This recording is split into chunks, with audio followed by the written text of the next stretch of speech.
Real talk.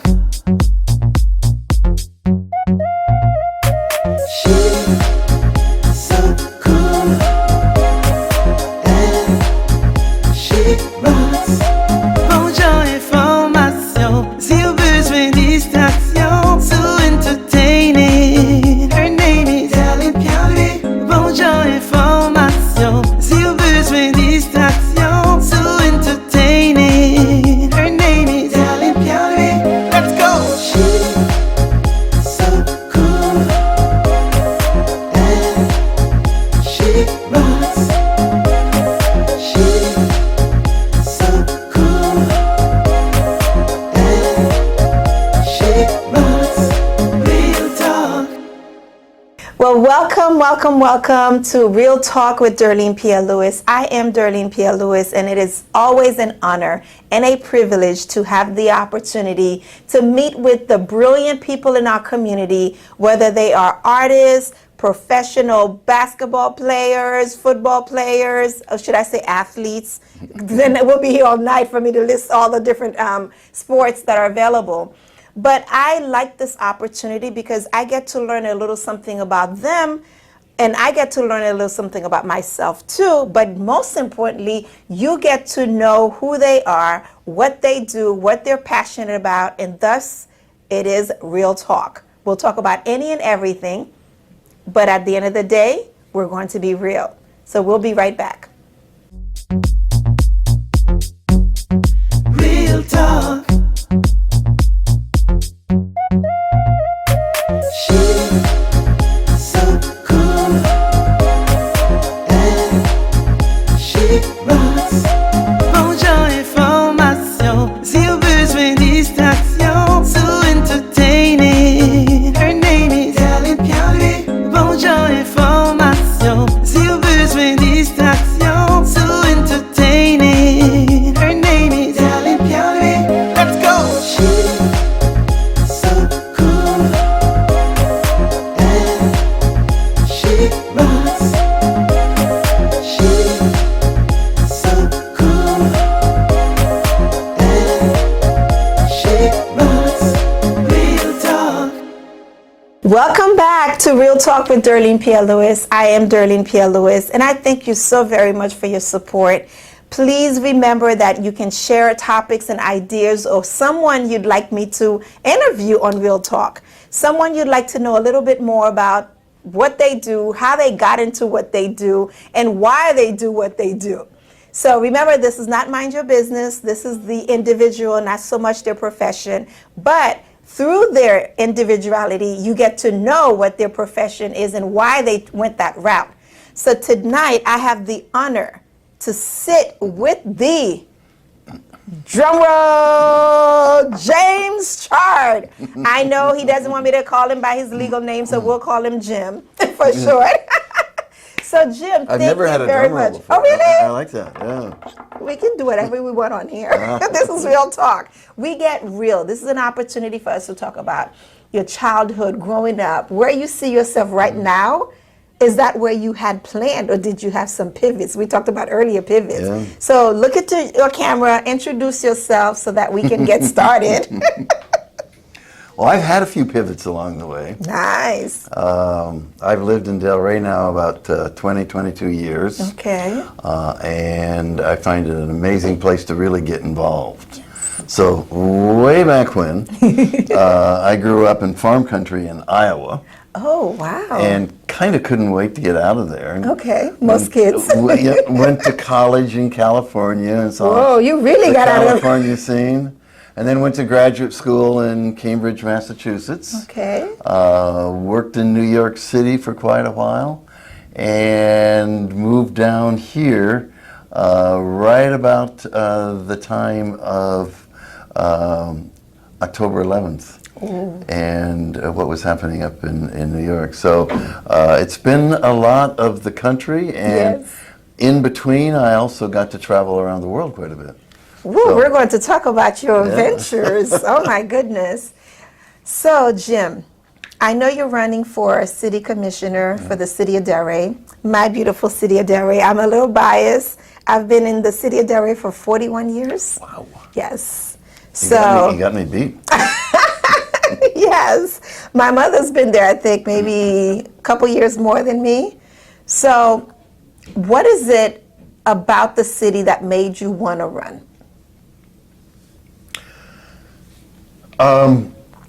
As you say, Delray is really an amazing place. It's a little city. It contains a little bit of everything. So you have the culture, the history, the diversity, the economy, but it's not New York City. Yes. And so it's so accessible. Yes. It's amazing that I remember when I lived in New York, you'd have to get ready an hour ahead of time before you get someplace, and even if that's just to go buy groceries. I'd be in trouble. We wouldn't have any In food. Delray, it's 5 minutes, 10 Yeah, minutes. 5 minutes. And we only have two exits, right? We That's have true. Linton and Atlantic Avenue. Atlantic, yeah. Yeah. And things, I like the walkability because I'm a walker. I walk, that's my exercise. I need to be in the gym probably to lift weight in town, but I like to walk. And I like the changes in the scenery. But you moved here 20 years ago and you've lived in so many different places. Yeah. So for you to want to enter into this venture of becoming city commissioner, it's not just because you like Delray, it's because you have something to add. Well, I do think I have something to offer, but I wanted to pick up before going into that about what you said about the walkability. There are very few, unfortunately, cities in Florida that are really walkable. The roads are too wide, the trees are too few, the humidity gets to you, but if you can sort of shape the city around people, not just cars and not just highway engineers, you can start to get what I think we have in Delray Beach and places like Fernandina Beach and other cities in Florida. You can really sort of recreate the paradise that used to be here when there weren't so many people and so many cars and Yeah, people it is. racing around. The traffic is a lot now. Yeah, it is. Yeah. I almost didn't make it in time tonight. Yeah. But so I started getting involved in not-for-profits and helped found and run something called Human Powered Delray, Oh. HPD. And it was all about biking and walking. Oh, okay. So you and, his name, I saw his face, but his name just left me. When I sat on the Planning and Zoning Board, he was a big advocate for bikeable Delray. I could think of a number of people that could be Robin Bird, Jim Smith. Jim short Smith, yes. Yeah. He gave us an earful. Yeah.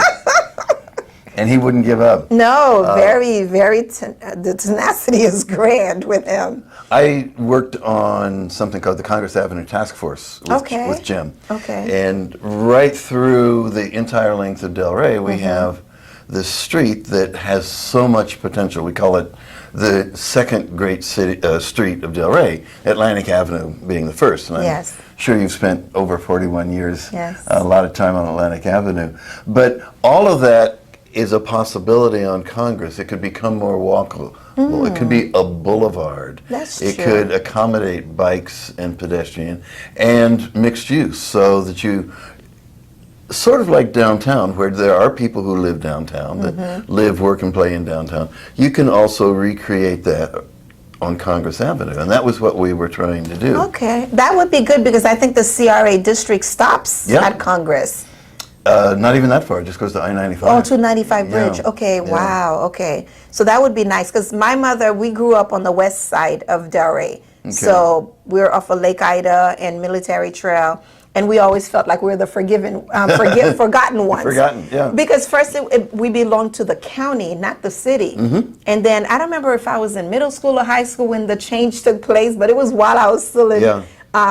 And when the change took place, we're like, oh, great, now we'll have more sidewalks and we'll have more of this, we'll have more of that. No, the CRA district and everything else, all the budgeting that went into beautifying the city was more for downtown and Atlantic Avenue and so forth and so on, Federal Highway. Well, I don't want to upset my friends on the county commission, but Don't upset them, but this is Real Talk. You are on Real Talk. You're speaking your opinion. I want them to and support me while I'm running. we want the support, and maybe that's why. If they hear from someone who grew up on that side that didn't get what the other city, like we have friends who lived on the east side. I call it east side, west side, but you know. Sure. And they could ride their bikes. Yeah. We couldn't ride our bikes. We could ride our bikes in our neighborhood. And if you tried to walk across the street, oh my God, you get run over. Yeah, yeah. And there's a spot, the corner of Lake Ida and Davis Road. Several accidents took place there, and I wondered how come we never got a traffic light. Not that I want more traffic lights, but it was just so dangerous because cars that are leaving Davis Road to make a left turn going west onto Lake Ida to go to Military Trail or vice versa. Florida has I believe, the greatest pedestrian accidents with cars. Wow. And even though we don't have a lot of bicycles, we have some of the greatest bicycle accidents. Really? A city like New York, which has lots and lots of bicycles, drivers are used to it. They're used to they it. look around their That's corner true. and they kind of wait. In Florida, you don't expect somebody to pop out in front of you on a bicycle, and that really makes a difference. But we also, too, as bikers and walkers, have to be aware of our attire and how we're going about crossing the streets, too. There are designated areas where we can push the traffic light buttons to give us access to walk. And several times I've been in my car and I've noticed that the light is flashing at 10 seconds or 9 seconds, and people are dashing to go through. It's like with the tracks. Or the other one that happens is people walk or ride their bikes at night, and they don't have a light, they don't have reflectors, and you have to say, what are you thinking about? You want to be healthy, but you don't want to be run over. Yeah, I think it's more education. Yeah. I think we just take it for granted. We wear what we want to wear, and we don't think about, oh, by the time on my way back, because sometimes I leave my house and it's bright, but by the time I make it back, especially with this new time change in the evenings, it's dangerous. So we have to be mindful of that. So maybe putting more signs, because I forgot where I was driving. I was with my younger son, and it says, take a second look for motorcycles or something. I like those signs. Yeah. Maybe we can do that for bikes. And pedestrians. And pedestrians, exactly. And we need to separate them by a physical barrier of some sort. So it's not so easy to run over a bicyclist or have a bicyclist sort of wander in the car paths. But we have such narrow rights of way in Florida. There isn't. You have to work hard to make room for everybody. Yeah, it is. That we could have. It is. But what street is it in Delray that has the green bike lane? That's is that Pineapple? Pineapple Grove? Yes, okay. Northeast 2nd Avenue. Yeah. So I saw that. I thought, oh, that's pretty cool. So they have, because sometimes, even when I'm on A1A, the bicyclists sometimes. The bicyclists can be their own worst enemy. Yes. I mean, we're only driving 20 miles an hour on A1A, and they're just swerving in and out. I'm like, come on, let's be courteous. There needs to be education of bicyclists as well. Yes. And there's a little phrase that Berkeley, California uses that I really like, that is, 20 is plenty. Ooh. Is there really a reason that you need to drive 45 miles an hour on Swinton or Atlantic or even Federal? Yeah. We only have a 4 mile by 4 mile town. You would think it's bigger than that, but it's not. It's not. It's got a lot jammed in there. But we can plan our lives not around speed, but around comfort and planning ahead of time to get to something. Yes. Like if we're in New York, you have to prepare an hour and 30 minutes before. So 30 minutes for you to get ready and an hour for you to get to your destination. Right. So Jim, as a young lad in Iowa, growing up, did you see yourself here today? No. Okay. Even as a more older lad, old lad, I didn't see it. But I did have kind of a passion early on for city planning and urbanism. So in college, I went to a college where they really listened to the students and put on courses that the students would ask for. And a bunch of us said, we want to know more about cities. This is when the cities were burning down, the Watts riots, and what was happening in Brooklyn and Martin Luther King's assassination. So we put a group together to study cities and brought in interdenominational, interdisciplinary professors to talk about the various aspects, whether it's design or economy or social interaction, to really study cities. And then I did go to Harvard and studied. Because I'm waiting for you to say that, because I remember Maria saying that. Yeah. I did city planning, and then I said, you know, city planning also needs business. So I got a business degree, and I worked in the city of New York with John Lindsay and David Dinkins and Ed Koch, which are probably names that a lot of your audience knows. David Dinkins was the first and only black mayor, Delray, an amazing, amazing human being. And a tennis player. He was a good tennis player. I didn't know that.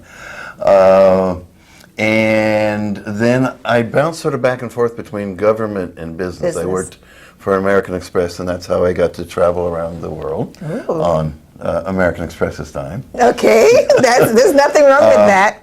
And so I had both of those experiences. When I came to Delray, I thought I was just going to be an entrepreneur, but I started getting involved in the cities. It really attracts you. It reels you in.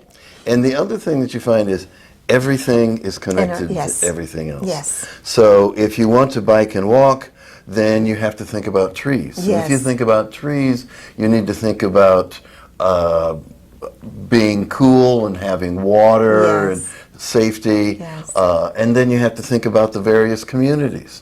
The African American, the Haitian American communities are the ones that have the fewest trees. Our streets do. And they probably have the most bicyclists.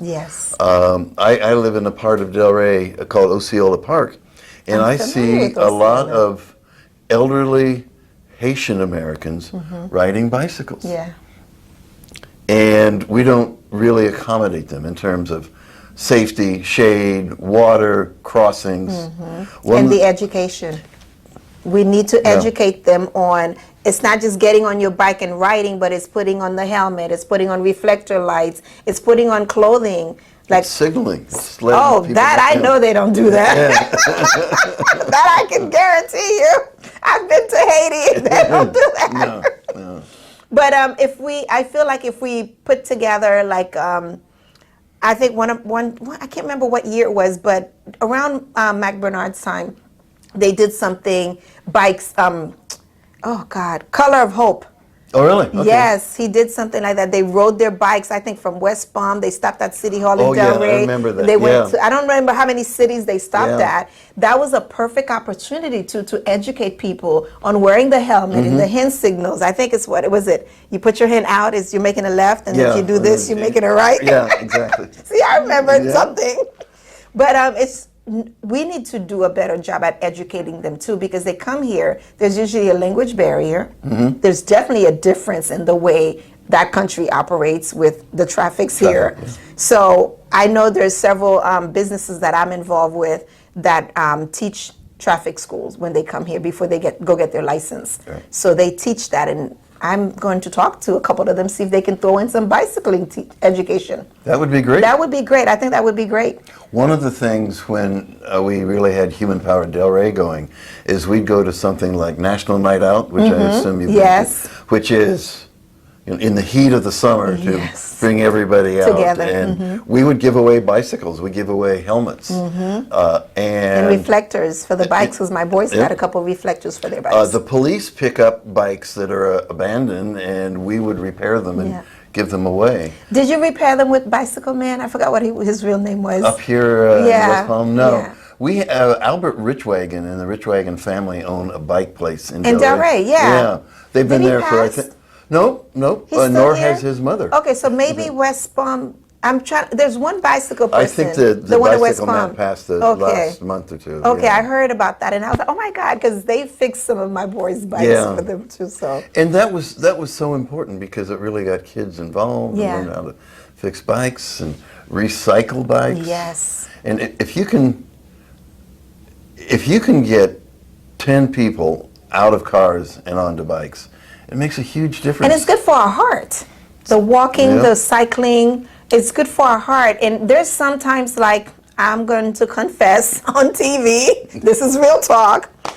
I used to be able to walk from my house, which is off of Lake Ida and Swinton, to my mom's and Lake Ida and Military Trail. That's a long That's walk. a long walk. Yeah. And then if depends on how late I stay there, then I'd get a ride from one of my sisters, to get Yeah. back home. And I'm like, oh, so I'm going to get my boys, they had bikes, so I'm going to get myself a bike. And we did we went, I think the bike man, we called him Bike Man. He used to give classes and teach the kids. And so we went there, got a little mini class, and we rode our bikes from my house to grandma's house. And then we rode back. We did that one time. One time.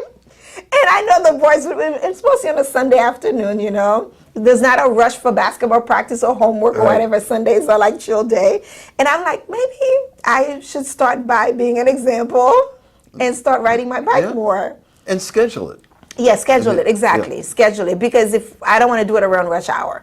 One of the things we tried to do was to have restaurants open for a Sunday brunch, so bicyclists could come in, because you're burning a lot of fuel, calories. Oh yeah, and calories, yes. and you need a break. Yeah. And this is a new opportunity for restaurants. That's And true. it worked for a while. It was That's really true. really great. Okay. There's a lot of things you can do in that way. We also, as you know, in Delray, have a very extensive grid pattern. Yes. On the east of I-95. Yes. It's the alleyways. Yes. And they do both north, south, and east, west. So those could become bike paths. That and is true, pedestrian because paths. they've paved a lot of them. Almost all of them are paved now. Yeah, except for mine, and maybe a couple other ones. But I don't want mine paved. Well, I think the reason it doesn't pave is because it doesn't continue. The ones that are paved, they continue several blocks Yeah, over. quite a bit. Yeah, ours just one. I think it's one block. There are pros and cons. Yeah. There's a little bit of a NIMBY aspect that you don't necessarily want people riding Behind your backyard. in your backyard. On the other hand, eyes on the street are important. Yes. And if you are concerned about what's going on in the alleyway, if you have people walking and biking frequently, it makes a whole difference. Okay. Well, we'll be right back, and when All we right. come back, we're going to talk about your passion, because I like that. Because I told you when I used to do career counseling at the colleges, I would encourage the students to go into their passion. Lead with your passion. The money will come, the titles will come, but if you lead with your passion, everything else will fall. And you being where you are today, even though you didn't start off that way, but you had the passion Yeah. for streetscapes, for city layouts, and for business. And the two of them together brought you here. So we'll be right back. You're watching Real Talk with Darlene Pierre Louis, and my guest today is Jim Chard, and he is running for the city commissioner position for Delray Beach. What seat? March 19th, seat 1. Seat 1, March 19th. If you are a resident of Delray Beach, if you know anybody who's a resident of Delray Beach who can vote, please have them make sure they put their rights out there, voice their opinion and their concern. You're watching Real Talk. We'll be right back. Real talk. She's so cool, and she rocks. Bonjour information, si au besoin distraction, so entertaining. Her name is Darlene Pierre. Bonjour information, si au besoin distraction, so entertaining. Her name is Darlene Pierre.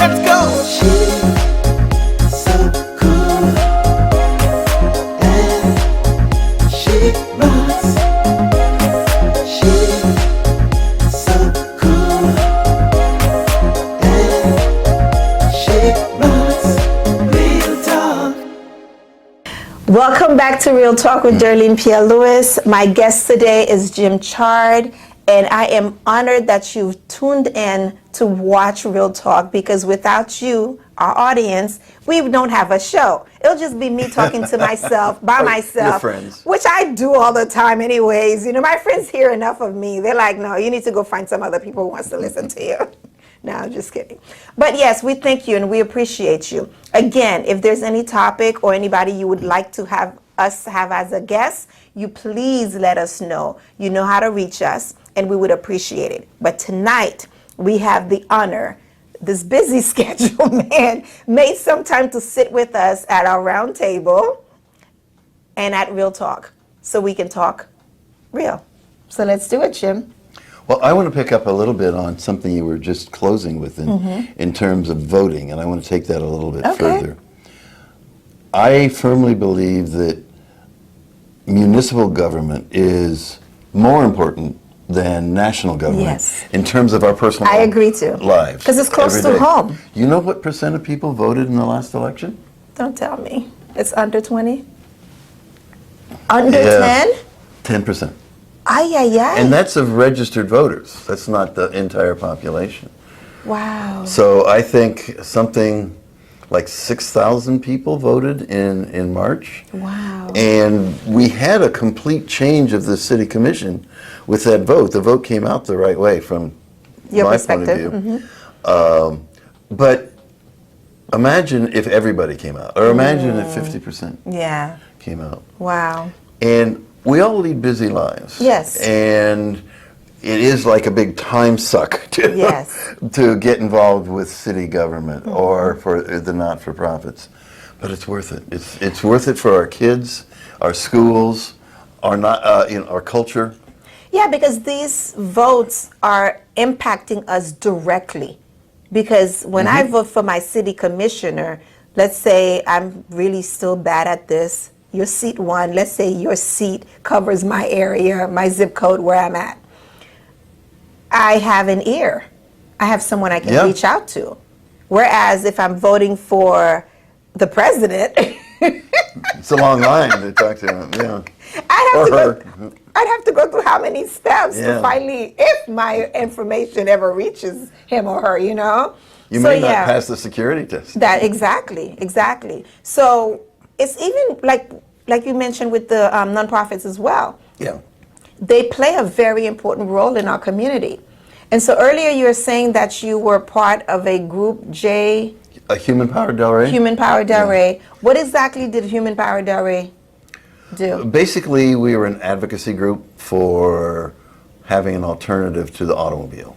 Oh. And we wrote a lot of grants through the state and the federal government, some of which have come through. I don't know if you've seen the bike and ped paths on George Bush that go from... All the way to the beach? It goes all the way to the beach, yeah. across the bridge, and to Swinton. Okay. And our goal was we had a whole network of those. So that was one of the things that we did. Are you guys part of the golf carts? Not really, because Because I like that. That's convenient for me. If I go downtown and I don't feel like walking back home or it's a little too dark, because I usually walk, I'm close enough to where I can walk all the way to the beach. So if I walk to the beach and I'm being lazy and I don't want to walk back, or it's too dark, because one thing that's changed with our streets is we use our, I did go to the department that handles that, and they informed me that the lights are 500 feet apart. So if I'm on 2nd Avenue and 3rd Street, if there's a light pole right there at that corner, and then there's another one still on 3rd Street, 500 feet away, even though there's a dark gap, they're meeting their rules. Whereas before, when my kids were like in elementary and middle school, it was lit. The streets were lit. I could stand at one light. Well, they changed the poles. They went from wooden poles to the concrete. And higher. And higher. So the streets are darker, and they didn't have so many poles per street. But they're 500, I guess before they were 250 50 feet. Well, when I started getting involved with the city, and I'm trying to get back to your question, I brought my community together, and we wrote a community master plan, Okay. which by and large, over a period of about 10 years, the city has implemented. But one of the key things we said was pedestrian scaled lighting. Not big prison lightings above the Yes, trees yes. that light up the whole block, Yes. but pedestrian scale, under the trees, Oh, that yeah, that you would be can nice. kind of Yeah. relate to. What street has that? Is it Martin Luther King on the north side? I think so, yeah. They have shorter And we lights. have it a little bit in Osceola Park, not Okay. quite what we asked for. but Osceola is pretty close. near Federal, right? Yeah, it's Okay. between Federal and Swinton, Okay. and basically from Atlantic Avenue down to 10th. Okay. Okay. All right. And it's a very diverse community. We have a lot of Haitians and Hispanic-speaking people. Beautiful. Yep. But what I was going to say is that not only do we have to vote, Mm-hmm. but we have to get involved. Yeah. Yeah. And there are so many opportunities to get involved. The problem is people have families, they have jobs, they have Mm-hmm. Yeah. 2 jobs. They have 2 jobs, especially with the your Latino community, Yeah. the Haitian community, even the African American. A lot of them, they have 2, 3 jobs. You know, But or what you have happens grandparents is taking that care of kids. If your voice isn't heard, You you get left out. You get left out. That's So true. I have a little anecdote on that. Among other things, I'm Mm-hmm. the chair of the Historic Preservation Board, which I'm very proud. Okay. And the city has been looking at making the downtown area a historic district. Really? Yep. And they started out looking at all of Atlantic Avenue from I-95 to the ocean, and they have now narrowed it down to just Swinton to the Intracoastal. Okay. Because right now I know Swinton is historical. Not completely? Not completely, no. Oh, okay. And that's a whole nother Okay. concern, because Okay. those beautiful old homes Yes. on North Swinton that Yeah. they have no protection now, that they could be torn down. Oh, and- really? Yeah. Okay. But, and this is going to be one of the big issues in my campaign is, are we taking away property rights from people, or are we preserving the right to a history? That happened a lot on West Atlantic redevelopment. Well, that's exactly where I'm Yes. going. That the reason the proposed historic district stops at Swinton, sort of the historic black-white divide in Delray, is because the contributing buildings that would have made that a historic area were torn down.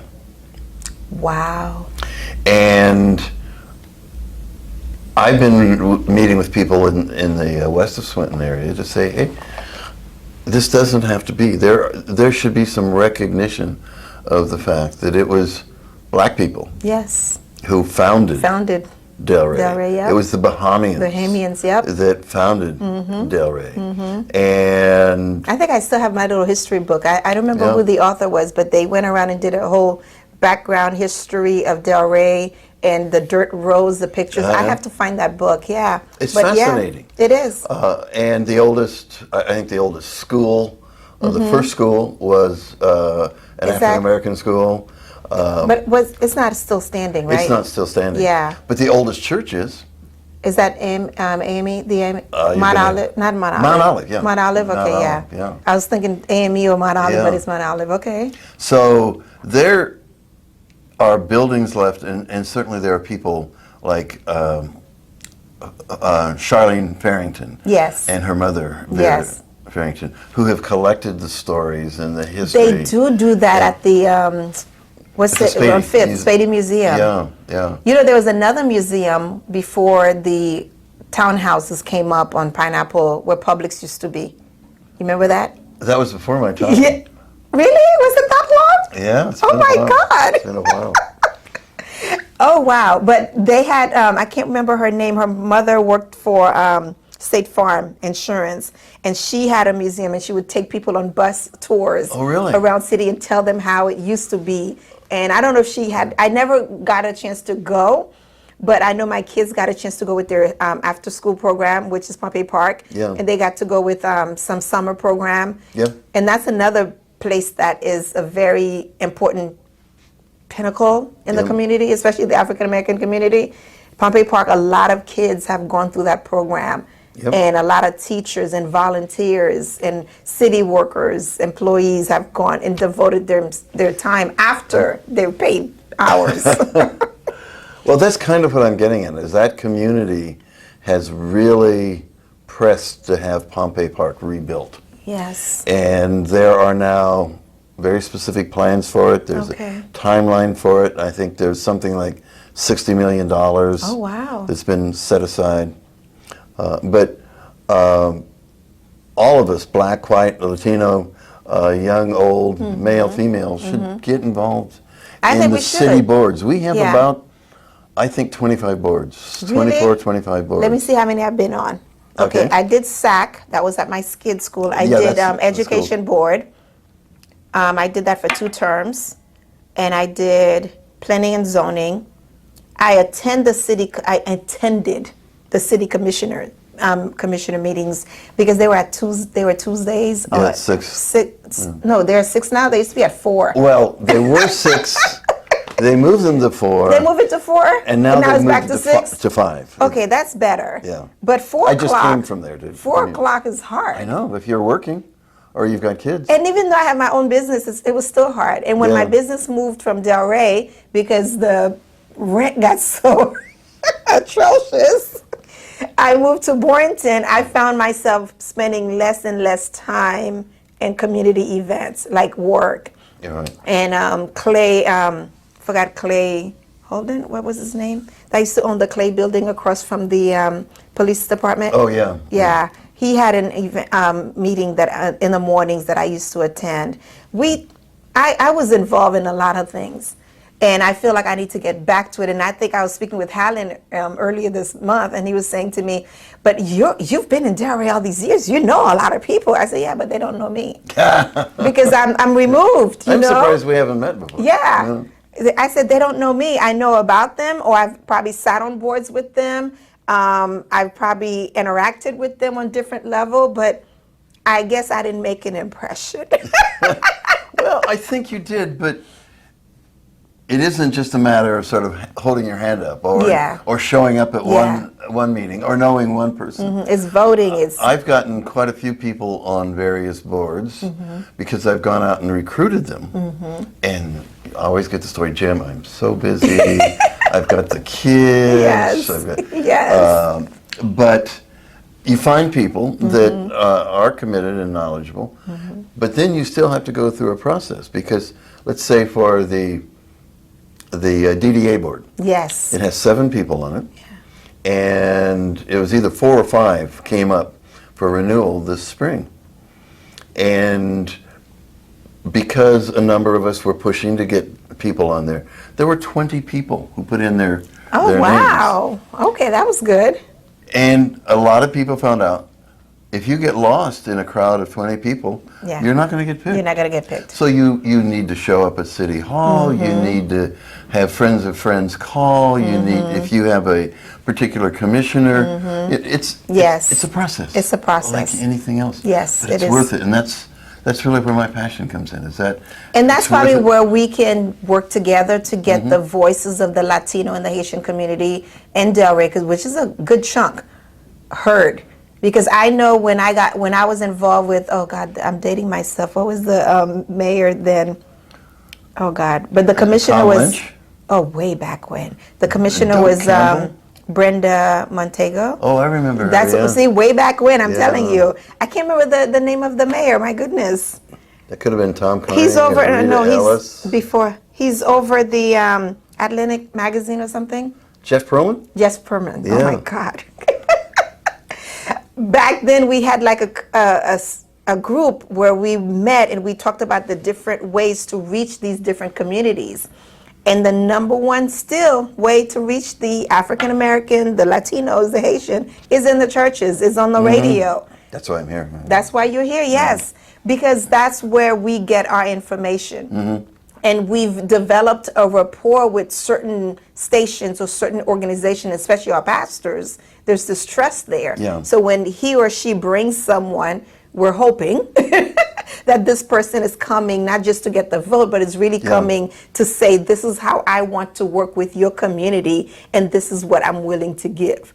in return. And a lot of times we've had people, because I remember being in church, we've had people come and they talk about, and then they get the vote and then they leave. We don't hear from them anymore. So we're a little callous right now. So don't take it personally. No, from my side, I feel uncomfortable on that because obviously I don't spend every Sunday in a Haitian church, or I don't go around to all the churches. So just sort of showing up at election time, I feel exactly kind of weird. And then you that. Disappear after you get your vote. You don't come back and say thank you. Yeah. You know, Yeah. and find out what the what I'm working on with the churches is because they forget that they have a 501c3 status that can get them grant money to help their people.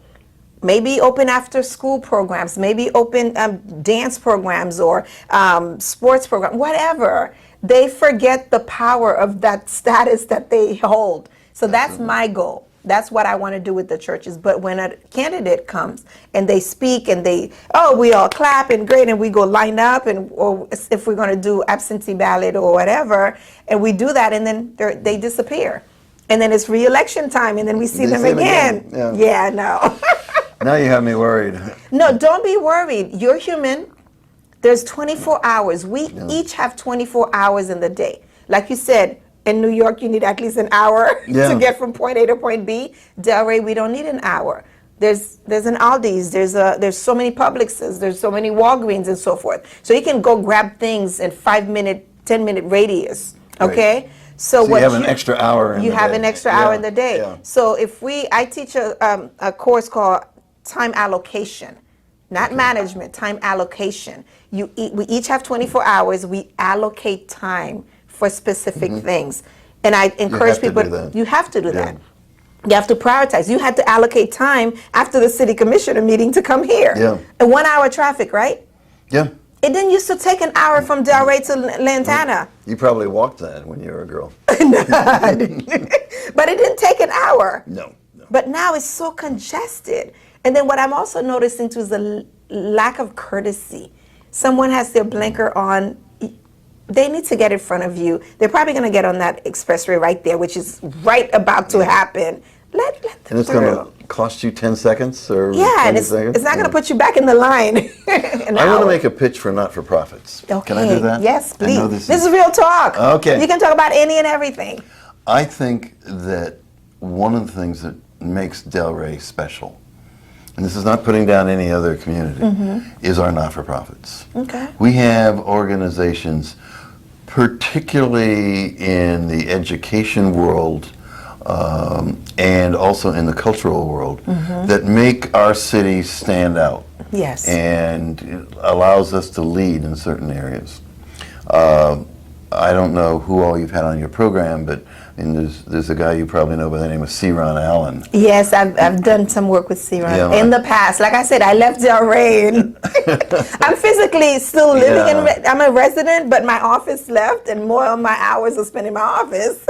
C. Ron Allen. C. Ron is, I don't know how he does it. He does great work with the boys. I love that because young boys, especially African American, minority black boys, they fall through the cracks because after 12 years old, there's no after school program anymore. So yes.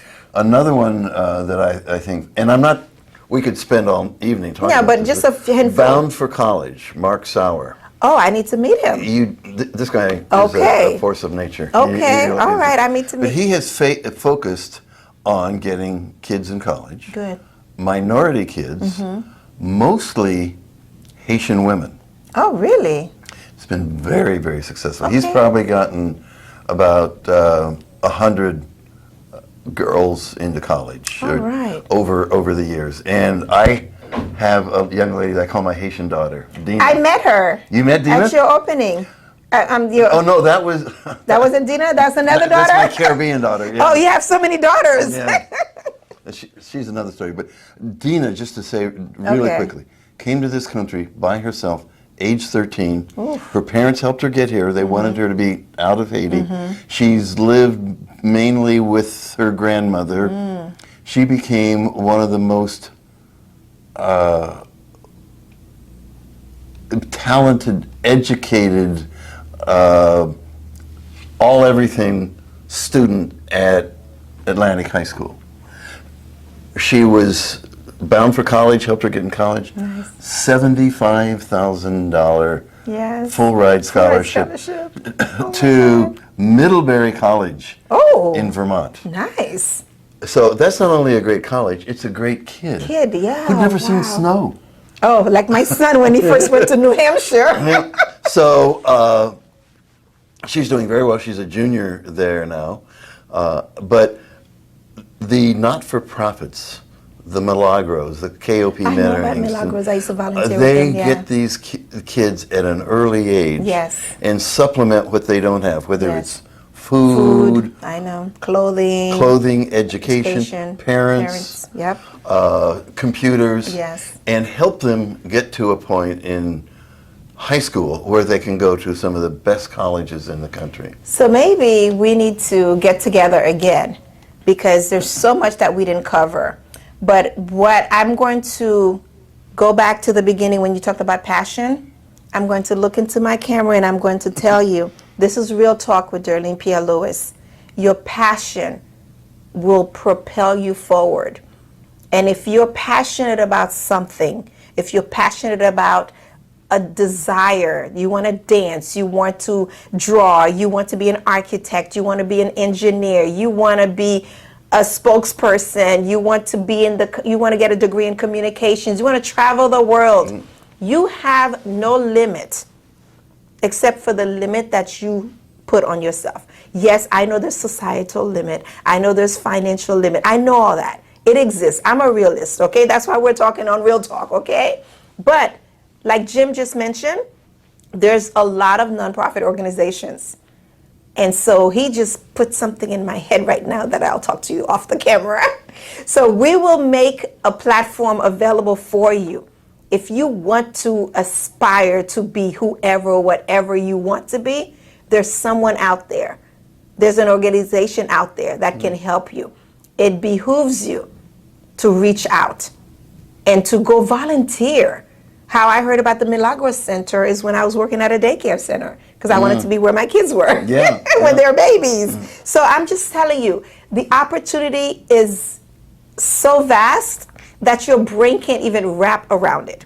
But my guest today, Jim Chard, is running for seat 1, City Commissioner for City of Delray Beach, my beautiful city of Delray Beach. Yes, I am biased. I'm sure there's other beautiful cities. But he had the opportunity to allocate time to sit here with me and to talk about his passion about city and business and how can we make everybody who live in the city live better together. And that's what his goal is. If you want to find out more about him, how can they reach you? Well, I do have a website called Elect Jim Chard.